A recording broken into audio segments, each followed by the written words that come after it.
Alright, let me show you the Priestess Arcana. This is the newest one. I got Scathach. Scathach, the description here is pretty much close to what I've been seeing. Unfortunately, it's not under the same name.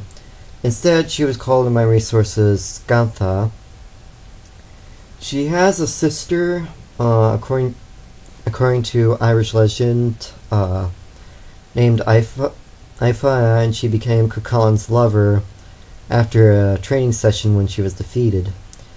The spear Gaebog, I think it was the name for a type of weapon called, I think, the belly spear, which is thrown by the foot at an enemy's belly. But I'm not too sure about that. Overall, this description is pretty much correct. As far as I'm seeing, her description overall isn't exactly very long and very fulfilling. Okay, next one. Kikuri-Hime. I wasn't able to find her in my resources. I think that her name actually means chrysanthemum, or something along the lines of that. But also in Persona 3, she's kind of an oddball as far as the Priestess Arcana is concerned, because most Priestess Personas have a very good affinity with ice. She, however, doesn't, and if anything, she's actually weak to it. So, I think this description is pretty much correct as well. But, I could probably check my Imagine Compendium, since I also registered Kikuri-Hime there, and they might provide a better description than what they have here, or than what I could find. Alright, Parvati is obviously the wife of Shiva, that's a given. She's usually a maternal deity, and she's also the mother of certain other gods. I think, for instance, in this game, two of her children include Ganesha and Kartikeya, which are of the Star Arcana. Even though she's a mother goddess, there is a kind of a dark aspect of her, because in my resources she is labeled as the mild form of Durga, which is basically a violent goddess with a weapon in each of her hands. Basically, she was created or basically enhanced by the other gods to destroy a certain demon. She is also an incarnation of Sati. Alright, Ganga. She is associated with healing, but overall she is the personification of the Ganges River and also the Milky Way. Since she is the personification of the Ganges River, it is also said that she was born from the toe of Vishnu. And there is one legend that she actually married someone, but she said she'll be his wife just so long as he doesn't reproach her for anything. And when she kept drowning her children, obviously her husband said something about it and she disappeared. But overall, she's usually described as riding a Makara, which is a Hindu sea monster that's usually in the form of an fish with an elephant's head or a crocodile-like creature. Okay, Sarasvati. She was originally the wife of Vishnu, but because Vishnu thought he had too many wives, he actually gave her to Brahma. And that is why Brahma actually grew 3 other heads, so he can see in all directions and view Sarasvati's beauty.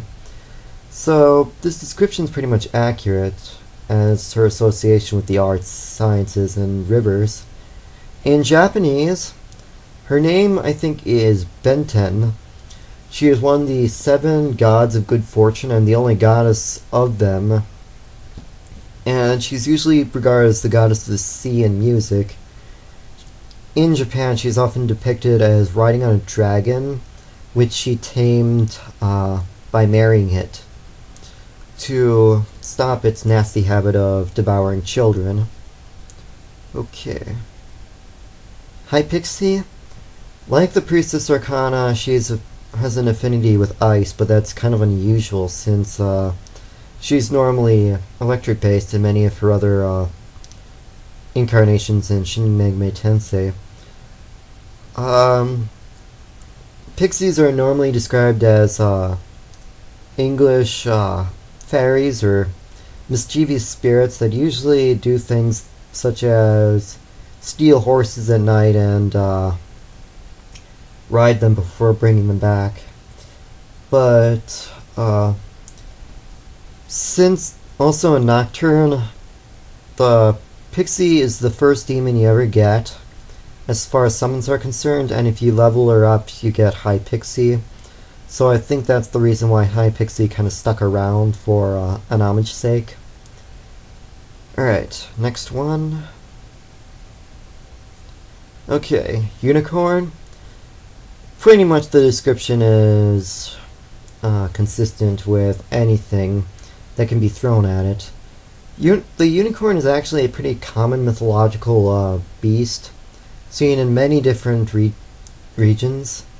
For instance, I think in Russia it's called the Indrik. In Hebrew it's called the Reem.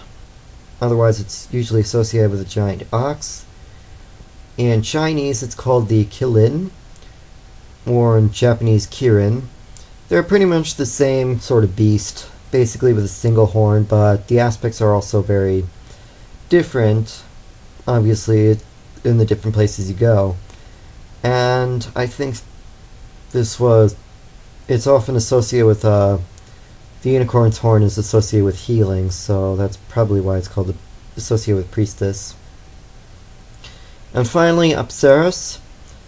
She is, obviously this is a pretty accurate one. She is, a demigoddess or one of several goddesses that inhabit Svarga Loka, which is the heaven of Indra, the god of storms, and one of the supreme gods. He usually accepts heroes fallen from battle, and they will be entertained by the Apsaras, kind of like the Valkyries are in Norse myth.